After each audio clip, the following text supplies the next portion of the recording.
again, another update on where we're at over here in Western Australia with our fight for rights, I suppose, in particular on the firearms front, and what our police force and our politicians or our government's been up to.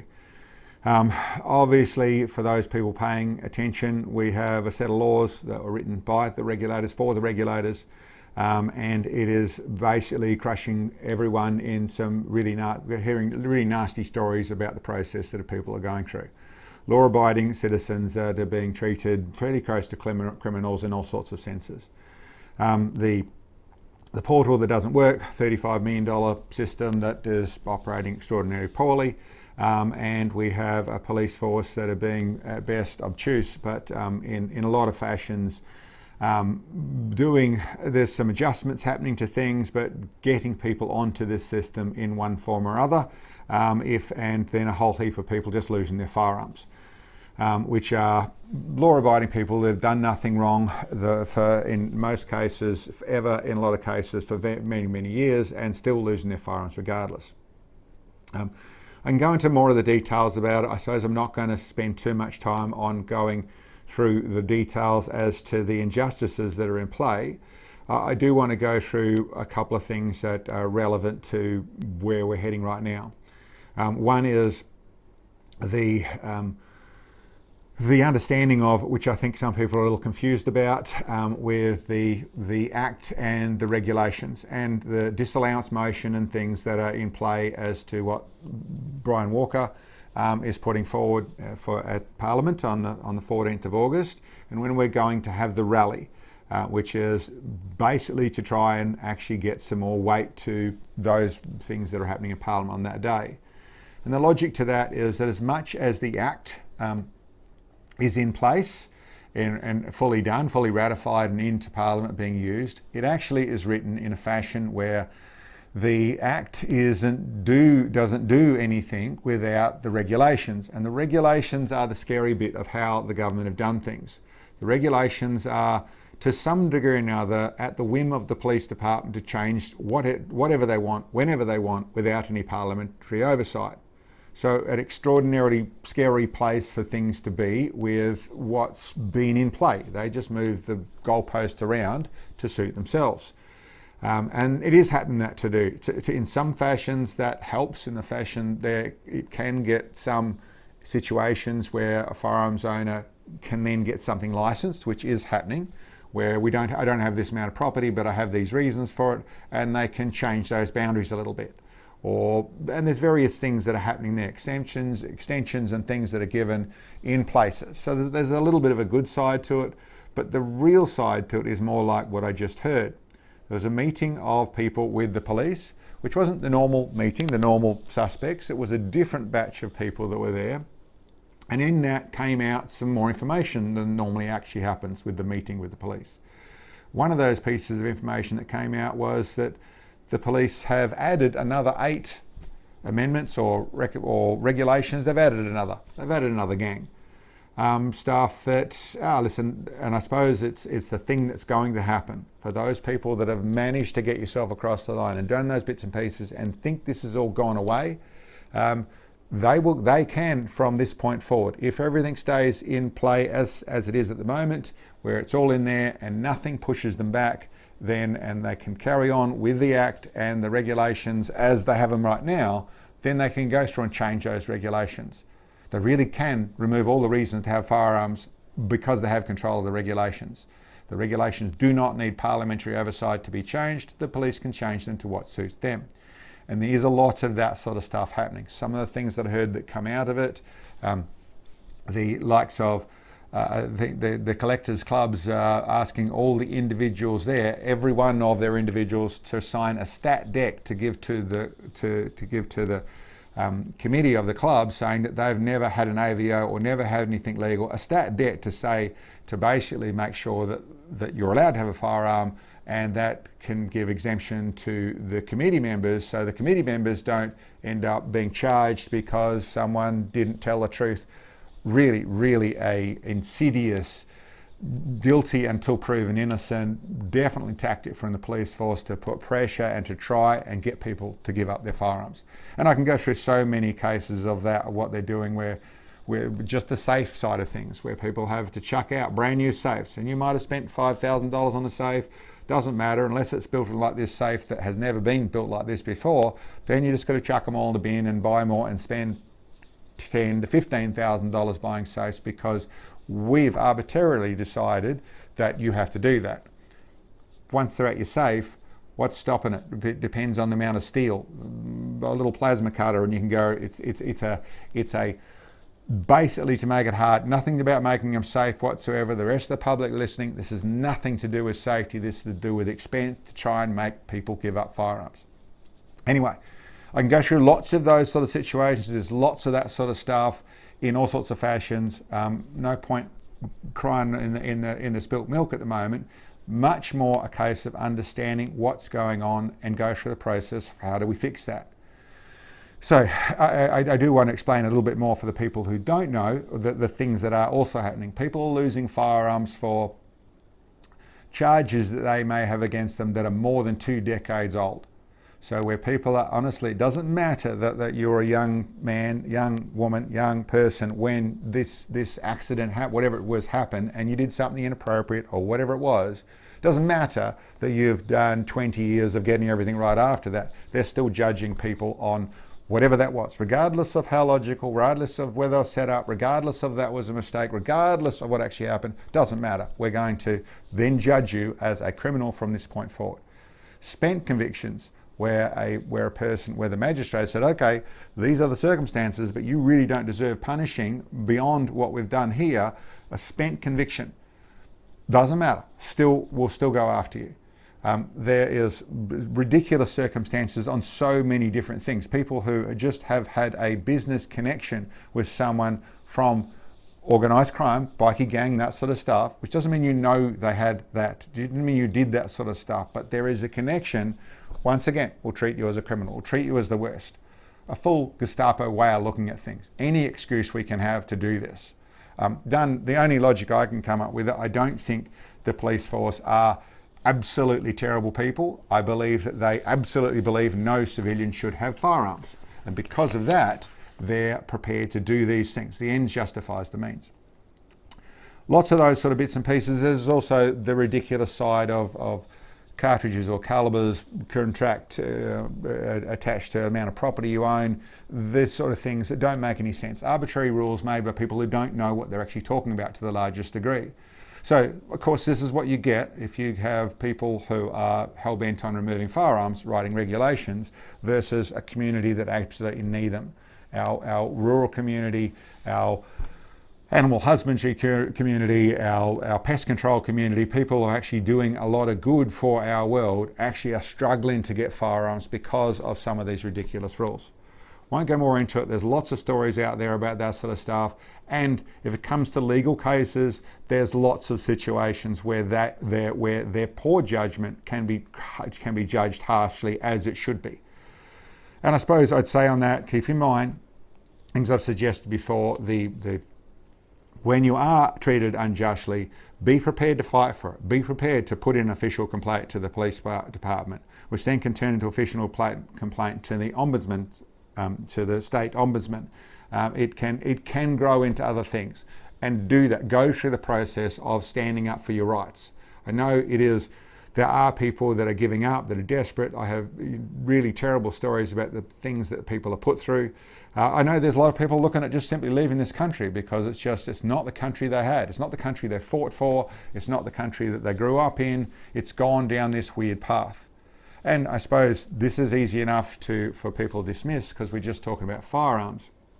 But it really goes into every level of our lives in so many different places. We speak all the time about four-wheel drivers, fishers, four-wheel drive tracks, national parks, beaches being closed off, farmers, the pressure there under that sort of stuff. I just heard another one, which was the homeschooling community. More and more people deciding, I don't want to end up with a woke kid, or I don't want to end up with a critical race theory kid, or I don't want to end up with a gender studies kid. I don't want someone who ends up hating me and doesn't like the world, that the reason they're here. I don't want to end up in that situation, and I'm not going to take responsibility of doing some of the schooling myself, so I end up with a better balanced human being. Well, the government are working out ways to stop that. They're removing criteria that you can do that. Now, I don't know the details. Someone passed that on to me. I trust that person, and it makes sense. It's very much what our institutions and our governments would create if they could. Yes, does sound like history repeating in so many different fashions. So there's so many people in these crosshairs, which is a very, very, very scary thing, and it is time for us to stand up without any question. So how do we fight it? I'll bench that process a little bit. There is the review process, which is in play. That was encouraged by everybody.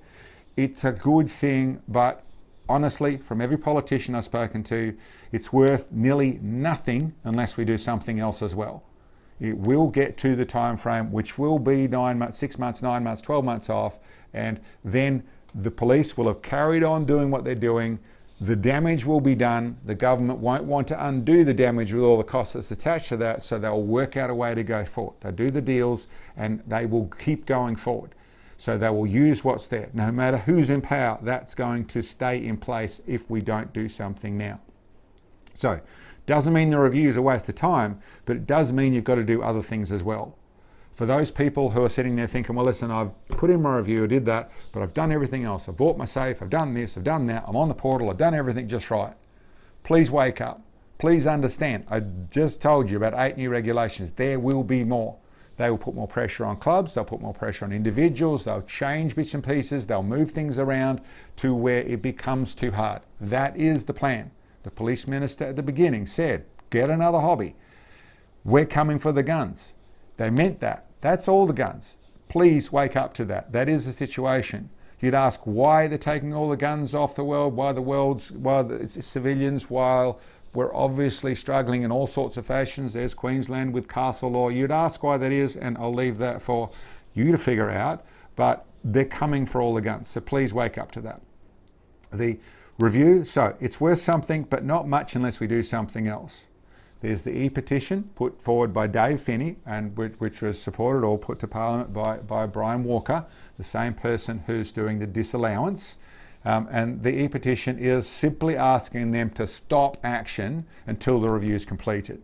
That's a big, big thing. If you get that, then there's not so much damage. It's easier to come back a page or come back partly because it has been stopped in its track. It controls the police department from carrying on with its actions with a system that doesn't work, as the Attorney General said, which doesn't make any sense as all the problems they're running into. So it would be the proper process, but they're not going to do it by themselves. They need to be forced to do it. The government can. So that's a good thing. There's also a full audit. It's asked for a full audit on what actually happened here. And there's so many things from the process of how it got into Parliament. Basically a fair bit of lying in the way of saying, we'll look at it later on, then pushing it through. So really a monstrous act that I've forgotten what it was, but a ridiculous amount of time to read. So basically, it didn't get read by any politicians, get any time to even see what was in this act. It was shoved through. Same as they did with the cultural heritage laws, and hopefully we can get the same result where it's kicked back to where it gets a reset on it. But so the e-petition makes sense in all its senses, and then the big one, the disallowance. Some people don't understand this. I think it's being dismissed in places. There's a video on Politics Reloaded where Brian Walker explains a little bit more, but the basics of my understanding of it is as much as the legislation or the act was put through and that got pushed, jammed, shoved through and done. So it was in there and done. The act is worth almost nothing without the regulations. The regulations have been, as much as they're using them, haven't been fully ratified. I don't know the technical term of what actually happened, but there's a wedge, there's a chock under the wheel stopping it from going the last bit. So the disallowance, the government could disallow it and push that would happen. The moment that happens, then the Act no longer has any framework or can't operate properly. That happens, we don't go into a lawless situation. What happens is it reverts to what we just had, the 1974 Act. It goes back to that and we carry on back there until where everything will stay in limbo, truck along, old licensing system, doodly, doodly, doodly. They'll have to do a bit of sorting out and my assumption would be simply everyone who's on the new system simply goes back to the licensing system they have.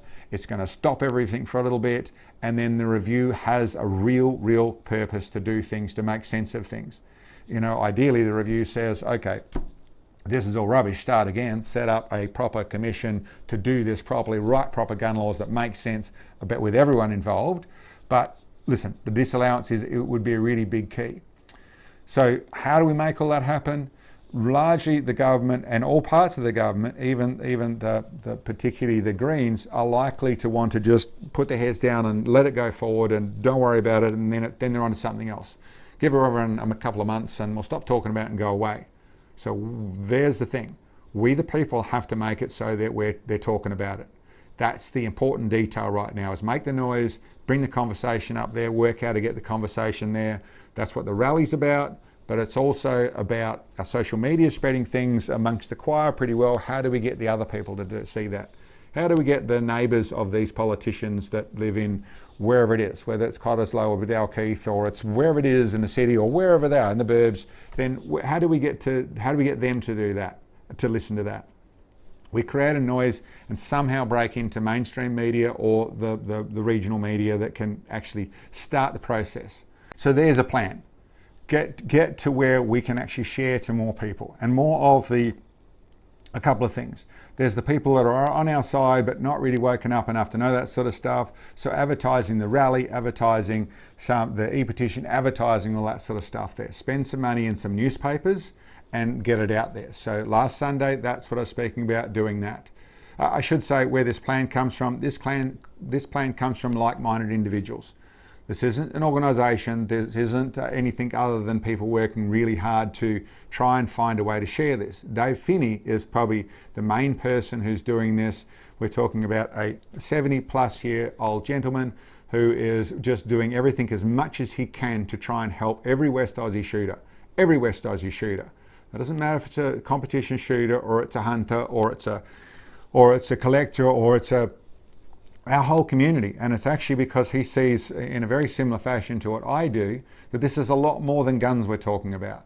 This is a person that I think that has spent some time in South Africa. This is a person who understands a fair bit about the world, and as I've run into a lot in people that are not from West Aussie and just born and raised here, some of us are woken up, but a lot of the people from other parts of the world see things that they've seen before. So very much trying to help. That's where it comes from. So, and we're talking ads. We're basically trying to do up something that says messages, gives QR codes so people can get more information and get it out to everyone. Then that's very much where his logic came from in trying to do that, to the point where he's also spent his own $1,100 to get those ads in one of the papers. So this is how committed he is for you, for everybody else. And like I said, this goes so much further than that into this four-wheel drives, fishers, everybody. So get those ads out to those people, try and connect people, try and wake people up and do that side of things. The other ingredient, and this is very much where I was pushing from on Sunday, and very much what I think and I would like people to share as much as they can, stories. You know, the heartfelt, the Plains folk real stories of the pressure you've been through. I see some of them in the comment section. It'd be really great to have more details. There's even, I've spoken to magazine editors that actually can look at putting people onto journalists to actually write stories.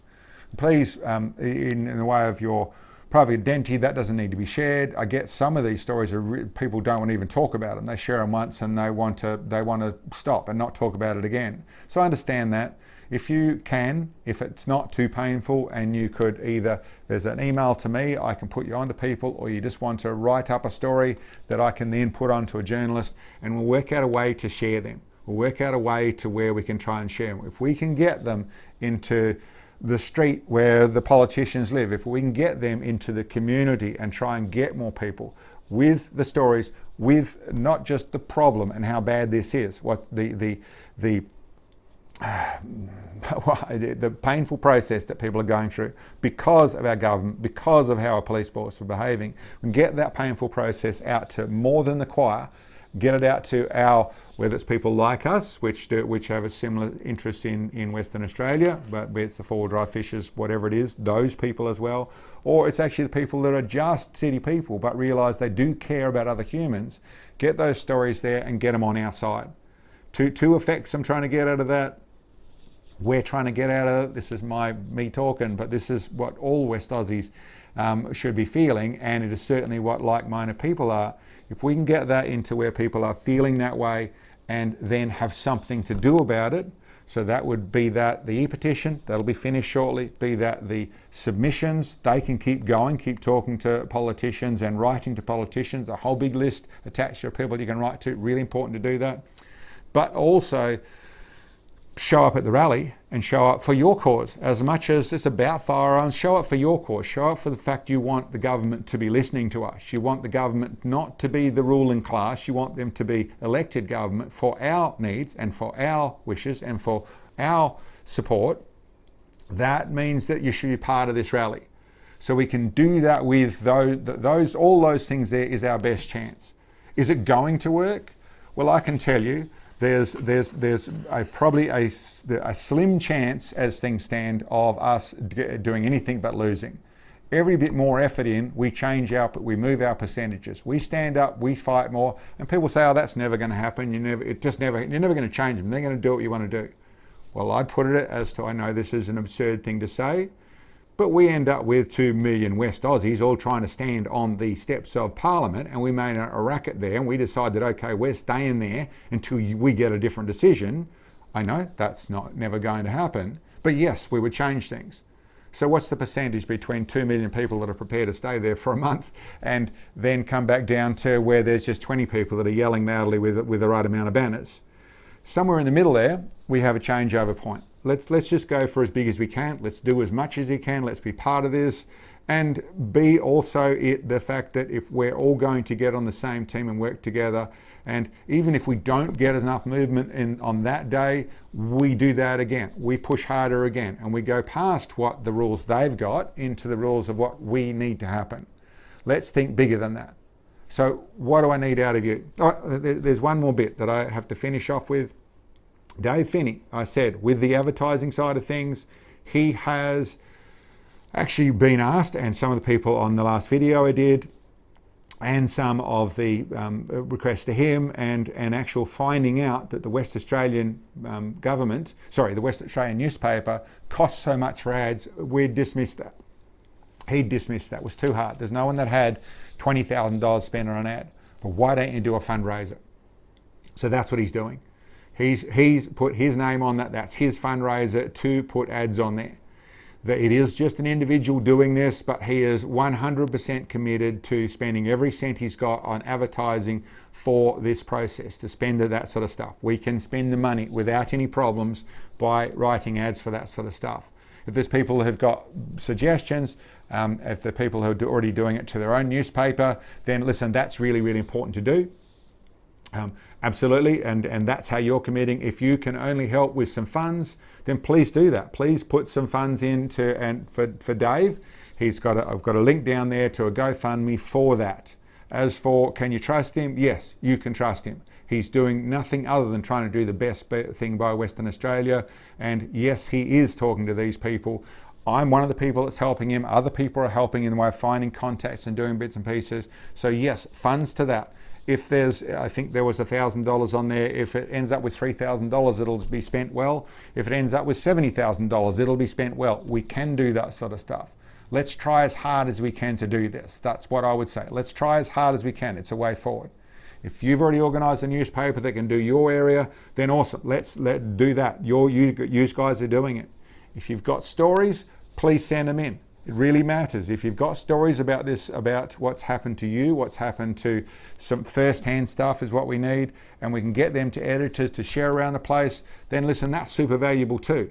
Let's do that. Let's in every fashion go through and do everything we can to try and get the government to blink right now, to flinch right now, and go with, hey, it's easier for us to either to put a halt on this, stop the police force, do something or other that means that, okay, this mess is coming, we see it coming, maybe we should make an adjustment now. Let's give it our best shot. Stand up for your rights, stand up for your freedom, stand up for a better future for you and your family. Anyway, people, that's what I've got to say today. Thank you very much for checking in. We'll catch you next time.